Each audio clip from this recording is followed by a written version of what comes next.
Hello students, आज हम करने जा रहे हैं कक्षा 10 की क्षितिज भाग 2 का फोर्थ लेसन का नाम है एही ठैया झुलनी हिरानी हो रामा। ठीक है, इसके राइटर कौन है? शिव प्रसाद मिश्र, रुद्र। ठीक है, तो आज इस लेसन में हम क्या पढ़ेंगे, ये किसके बारे में, ये थोड़ा सा मैं आप लोगों को शॉर्टकट में बता देती हूँ। ठीक है, आप लोग ये याद रखें कि यह एक गाना है। ठीक है, यही ठैया झुलनी हिरानी हो रामा, यह एक गाना है। ठीक है, इसी के इर्द गिर्द ये कहानी पूरी चलती है। तो कि ये यही ठैया का क्या मतलब होता है, पहले तो आप लोग ये जानिए। यही ठैया मतलब इसी जगह। ठीक है, झुलनी हिरानी मतलब इसी जगह नाक की नथ। ठीक है, झुलनी हिरानी मतलब नाक की नथ खो गई है। हे रामा मेरे भगवान। ठीक है, तो इसका ये मतलब हुआ कि इसी जगह नाक की नथ खो गई है मेरे भगवान। ठीक है, तो इसका मतलब आया समझ में आप लोगों को। आगे क्या है कि यह एक यहाँ पर वह एक गाना गा रही है। ठीक है, एक गाना गाने के लिए किसको? दुलारी को। दुलारी नाम की एक नायिका है, उसको गाना गाने के लिए कहा जा रहा है। ठीक है, जिसमें वह अपने मन के भावों को रखती है। इस गाने के द्वारा वह अपने मन के भावों को व्यक्त करती है। तो यहाँ पर वह यही गाना गाती है कि यहीं पर इसी जगह पर उसकी नाक की नथ खो गई है। तो जब आप लोग यह पाठ पढ़ेंगे समझेंगे तो आप लोगों को समझ में आ जाएगा कि इस गाने का क्या मतलब है इस लेसन में। ठीक है, उसने ये गाना क्यों गाया है। ठीक है, तो ये पाठ एक चीज के लिए और इसमें मुख्य है, बताऊं मैं आप लोगों को। देखिए कि यह एक प्रेम कहानी है। ठीक है, इसमें एक प्रेम कहानी हमें पढ़ने को मिलेगी जो पूर्ण नहीं हो पाई है। यहाँ पे एक दूसरे को मन की बात नहीं बताई गई है। ठीक है, मन ही मन उस चीज को रखा गया है, एक दूसरे से व्यक्त नहीं की गई है, सिर्फ महसूस किया गया है। तो और वह अधूरी रह गई। ठीक है, महसूस किया है तो, और एक दूसरे से व्यक्त नहीं किया है, इस बात को बताया नहीं है, इस तरह से वो एक अधूरी रह गई है। इससे रिलेटेड यह एक कहानी है। ठीक है, इसी से रिलेटेड ये कहानी हमारी शुरू होगी। तो चलो अब शुरू करते हैं हम अपना लेसन। तो कहानी शुरू होती है यह एक गांव से। ठीक है, एक गांव में दुलारी नाम की नाच गाने का पेशा करने वाली स्त्री थी। एक गांव था जहाँ पे दुलारी नाम की औरत रहती थी। उसका पेशा क्या था? नाच गाना करना। ठीक है, वह दुक्कड़ नामक बाजे पर गीत गाने के लिए प्रसिद्ध थी। दुक्कड़ नाम है। ठीक है, क्या था कि वो दुक्कड़ नामक बाजे पर गीत गाने के लिए मशहूर थी। दुक्कड़ का क्या मतलब होता है? शहनाई के साथ बजाया जाने वाला तबला। ठीक है, दुक्कड़ का क्या मतलब होता है? शहनाई के साथ बजाया जाने वाला तबला। तो उस पर गीत गाने के लिए दुलारी मशहूर थी, प्रसिद्ध थी। उसके कजली गायन का सब लोग सम्मान करते थे। वो जो कजली गाना गाती थी उसके गाने का सब लोग सम्मान करते थे, बहुत ही सब लोगों को भाता था।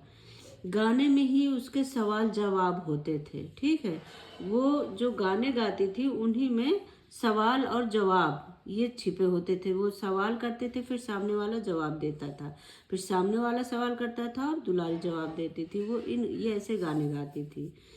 एक बार खोजवा दल की तरफ से गीतों में सवाल जवाब करते हुए दुलारी की मुलाकात किससे हुई? टुन्नू से। ठीक है, टुन्नू नाम के एक ब्राह्मण लड़के से हुई। कहाँ पर हुई? खोजवा दल की तरफ से, जो सवाल जवाब हो रहे थे गीतों में, वहाँ पे। ठीक है, खोजवा दल के, आप लोग ये याद रखे नाम। वजर डीहा वालों की तरफ से मधुर कंठ में टुन्नू ने उसके साथ पहली बार सवाल जवाब किए थे। ठीक है, किसके साथ? दुलारी के साथ।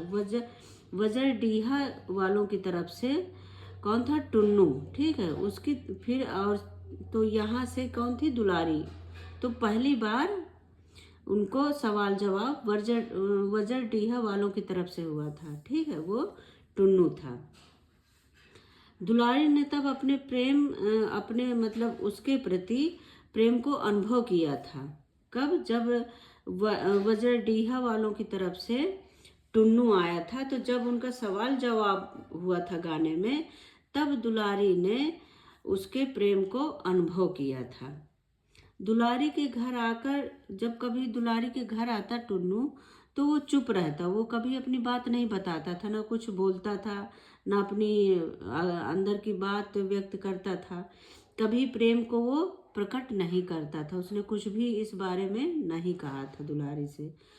तो एक दिन क्या हुआ कि होली के दिन टुन्नू जो है दुलारी के घर आया। ठीक है, होली का दिन था, तो टुन्नू दुलारी के घर आया।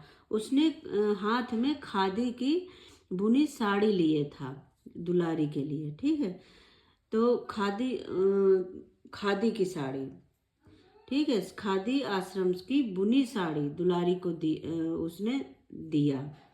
दुलारी ने उसे बहुत डांटा और साड़ी फेंक दी। जब उसने दिया तो दुलारी ने उसे बहुत डांटा और उस साड़ी को फेंक दिया।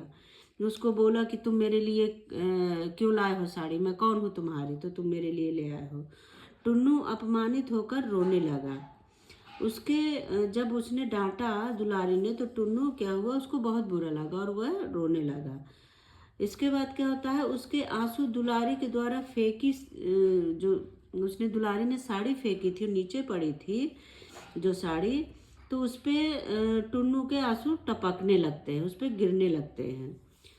ठीक है, क्या हुआ, टुन्नू ने अपना प्रेम पहली बार प्रकट किया और कहा कि उसका मन रूप और उम्र की सीमा में नहीं बंधा है। उसने जो है, टुन्नू कई बार आया था दुलारी के घर, लेकिन कोई कुछ भी नहीं बोलता था, कुछ भी अपने मन की बात नहीं बोलता था। लेकिन उस दिन उसने अपने प्रेम को पहली बार प्रकट किया था और वो बोला कि मन और रूप, ठीक है, उम्र की सीमा में प्रेम नहीं बंधा होता है। टुन्नू तो इस तरह से बोल के फिर टुन्नू चला जाता है। तो टुन्नू के जाने के बाद दुलारी ने साड़ी पर पड़े आंसुओं के धब्बों को चूम लिया। ठीक है, क्या था, जब वो रो रहा था टुन्नू, तो उसके काजल लगे आंखों में वो आंसू गिरे, तो वो काले काले से धब्बे साड़ी पे गिर गए। तो जब वो चला गया टुन्नू, तब दुलारी ने साड़ी उठाया और उन धब्बों को देखा और चूम लिया। उसने अपनी ढलती उम्र में प्रेम को पहली बार इतने करीब से महसूस किया था। क्या था कि टुन्नू और दुलारी की उम्र में बहुत फर्क था। ठीक है, तो दुलारी की उम्र काफ़ी थी, तो उसने उस ढलती उम्र में अपने पहली बार प्रेम को इतना करीब से महसूस किया था, उसने पहली बार प्रेम को जाना था। टुन्नू की लाई साड़ी को उसने अपने कपड़ों में सबसे नीचे रख दिया। क्या हुआ कि जो टुन्नू साड़ी लाया था उसको उठाया और फिर जाके अपने कबर्ड में साड़ियों के सबसे नीचे रख दिया उस साड़ी को। टुन्नू और अपने प्रेम को आत्मा का प्रेम समझते हुए भी दुलारी चिंतित थी, जबकि दुलारी जानती थी कि ये प्रेम जो है आत्मा का है, एक मतलब ये उम्र से बंधा हुआ नहीं है। फिर भी वो उस प्रेम को लेकर चिंतित रहती थी। टुन्नू के जाने के बाद उसने खाना बनाना शुरू किया था कि मोहल्ले का फेकू नाम का एक अपरिचित आदमी आ गया। वह दुलारी पर अपना अधिकार समझता था। क्या हुआ, जब टुन्नू चला गया उसके बाद दुलारी खाना बनाना शुरू कर देती है। तो उसी टाइम फिर कौन आता, फेकू नाम का एक, जो कि वह दुलारी को अपनी प्रॉपर्टी समझता था, वह पूरा हक समझता था दुलारी पर। ठीक है, उसने क्या हुआ, जब आया और उसने सुंदर विदेशी साड़ियों का बंडल दुलारी को देना चाहा। आके वो जो विदेशी साड़ी थी उनका एक बंडल पूरा लेके देता है दुलारी को। ठीक है, लेकिन दुलारी को जो है उस समय उसका आना बहुत बुरा लगता है और वो उसकी साड़ियों को भी नहीं लेती है। जब वो जबरदस्ती देता है, कौन, फेकू, ठीक है, तो क्या करती, नीचे विदेशी कपड़ों को जलाने के लिए वहाँ से वस्त्रों को इकट्ठा करते हुए जुलूस की भारत जननी तेरी जय हो, जननी तेरी जय हो की आवाज़ सुनकर दुलारी ने फेंकू की लाई हुई वो विदेशी साड़ियों को बंडल भी नीचे फेंक देती है। क्या होता है कि जब फेंकू उसे साड़ी देता है तो वो नहीं लेना चाहती, लेकिन ज़बरदस्ती उसको थमा देता है दो चार, तो वो क्या करती है, वहीं नीचे से उसी टाइम जुलूस जा रहा होता है कि जो विदेशी कपड़ों को जलाने के लिए सब वहाँ से कपड़े इकट्ठे किए जा रहे थे। तो वही वो नीचे देखती है और फेंकू के द्वारा लाई हुई उन विदेशी साड़ियों को बंडल भी नीचे फेंक देती है। दूसरी बार जब फिर दुलारी ने कुछ और साड़ियों को फेंकना चाहा, कुछ साड़ियाँ उसने फेंक दी थी, और जब दोबारा फिर कुछ साड़ियों को फेंकना चाहा तो फेंकू ने उसका हाथ पकड़ लिया और खिड़की बंद कर दी। ठीक है, उसको मना कर दिया और साड़ी फेंकने से। ठीक है, उसी टाइम क्या था, नीचे से सरकारी गवाह बने एक पुलिस के आदमी अली सगीर ने देख लिया यह सब। वहीं नीचे से एक पुलिस का आदमी अली सगीर नाम का था, वो सब कुछ देख रहा था। दुलारी ने फेंकू को झाड़ू जो है झाड़ू मार मार कर घर से निकाल दिया। ठीक है, तो जुलूस में शामिल टुन्नू के विरुद्ध अली सगीर ने फेंकू का साथ दिया।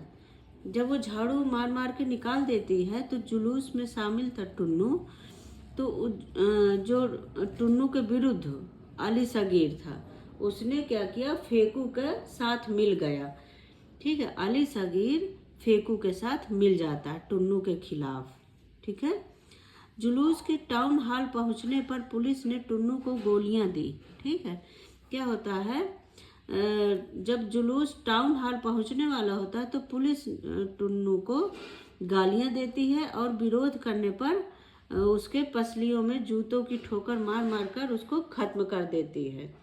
ठीक है, उस टुन्नू को गाली गलौज देते हैं और बाद में उसको बहुत मारते हैं, बहुत मार पिटाई करते हैं और मार मार के उसको जान ले लेते हैं, उसको खत्म कर देते हैं।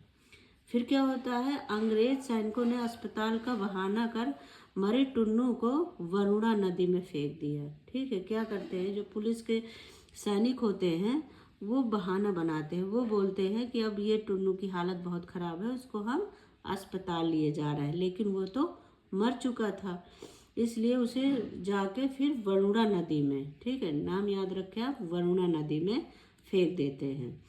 उधर नीचे आंगन में फेंकू को भगाकर दुलारी पड़ोसियों से यह कह रही थी कि उसका टुन्नू से कोई संबंध नहीं, वो अभी इस बात को छिपाना चाहती थी। ठीक है, वो जो आसपास के लोग थे इकट्ठा हो गए थे, उन सब से कह रही थी कि उसका टुन्नू से कोई संबंध नहीं है। इतने में झिंगुर नाम के एक पड़ोसी बच्चे ने टुन्नू के मारे जाने की खबर दी। ये बातें ही चल रही थी कि उधर से एक पड़ोसी बच्चा आ गया, झिंगुर नाम का। ठीक है, उसने टुन्नू के मारे जाने की खबर बताता है दुलारी को। तो दुख, क्रोध और आश्चर्य से भरी दुलारी रोने लगती, उसको बहुत दुख होता है, वो बहुत रोती है। उसने टुन्नू की दी साड़ी पहनी, उसके मारे जाने का स्थान झिंगुर से पूछकर वहां जाने को तैयार हो जाती है। झिंगुर से पूछती है कि किस जगह पे है, फिर वो उसकी साड़ी, जो टुन्नू साड़ी लाया था वही साड़ी पहनकर उसके स्थान पर वहां जाना चाहती है। उसी समय फेंकू थाने के मुंशी के साथ आता है। जैसे वो जाने को होती है तो फेंकू जो था वो थाने के मुंशी के साथ वहाँ पे फिर आ जाता है। उसने दुलारी को थाने में होने वाली अमन सभा में गाने के लिए कहता है। दुलारी से कहता है कि जो अमन सभा होने वाली है थाने के पास, वहाँ पे गाना गाना है। ठीक है, अगले दिन शाम को टाउन हॉल में अमन सभा ने एक समारोह किया। अगले ही दिन क्या होता है कि शाम के टाइम टाउन हॉल में अमन सभा का एक समारोह किया जाता। उसमें जनता का कोई प्रतिनिधि नहीं था। दुलारी को उसमें बुलाया गया, दुलारी को उसमें बुलाया जाता है गाना गाने के लिए, और कहते हैं कि मौसम के अनुसार गीत गाने के लिए उसे मजबूर किया गया। जबकि उसी जगह जहाँ पे टुन्नू को मारा गया था, उसी जगह पे उसको बुलाया जाता है और मौसम के अनुसार गीत गाने के लिए बोला जाता है। अपने और प्रेमी के मारे जाने के स्थान पर गाते हुए दुलारी की आवाज़ दर्द से भरी थी। जो उसका प्रेमी था उसके मारे जाने के स्थान पर दुलारी की आवाज़ नहीं निकल रही थी, उसकी आवाज़ में दर्द था, उसको बहुत दुख हो रहा था। वहाँ पर वो गाना नहीं गाना चाहती थी, लेकिन फिर भी उससे गाना गाने के लिए उसे विवश किया गया। तो एक उदास हंसी के साथ उसके गाने के यही बोल थे। ठीक है, वो अंदर से तो बहुत दुखी थी, उदास थी, लेकिन वो झूठी हंसी के साथ वो एक यही गाना गाती है। ठीक है, कौन सा? यही ठैया झुलनी हैरानी हो रामा। ठीक है, यही ठैया झुलनी हैरानी हो रामा। कासो मैं पूछूं, गीत गाते गाते हुए उसको क्या, लोगों के इस बात का उसने एहसास करा दिया था कि इसी जगह पर, वो वही गाना गा रही थी कि इसी जगह पर मेरी प्रेमी को मारा गया है। ठीक है, तो वो ये गीत गाते गाते लोगों को इस बात का एहसास करा दिया था कि टुन्नू के मारे जाने में अली सगीर का भी हाथ है। वो ये गाना गाया और अली सगीर के तरफ इशारा करते हुए बोली कि यही ठैया झुलनी हैरानी हो रामा, कासो मैं पूछूं।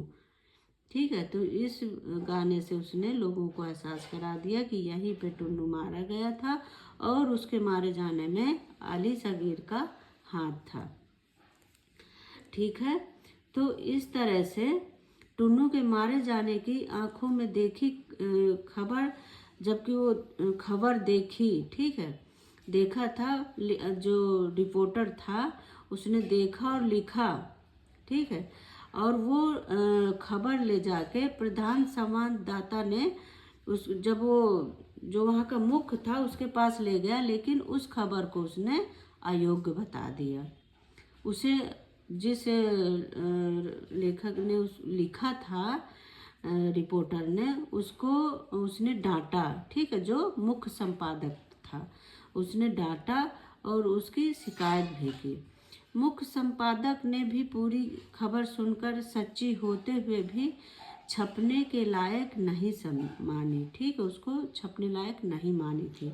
वह जानता था कि खबरों की तह तक जाने से अखबार नहीं चलते हैं, कि इन खबरों को छापने से अखबार नहीं चलेगा। ठीक है, उससे विरोध होता है और कार्यालय बंद हो जाते हैं। तो इस तरह से यह खबर सच्ची होते हुए भी रिपोर्टर अपनी खबर नहीं छपवा पाया था। तो इस तरह से ये लेसन यहीं पे हमारा समाप्त होता है। आई होप आप लोगों को समझ में आया होगा। अगर कहीं कोई दिक्कत आए तो आप कमेंट करके ज़रूर पूछें और मेरे चैनल को लाइक और सब्सक्राइब करते रहें। थैंक यू बच्चों, बाय बाय।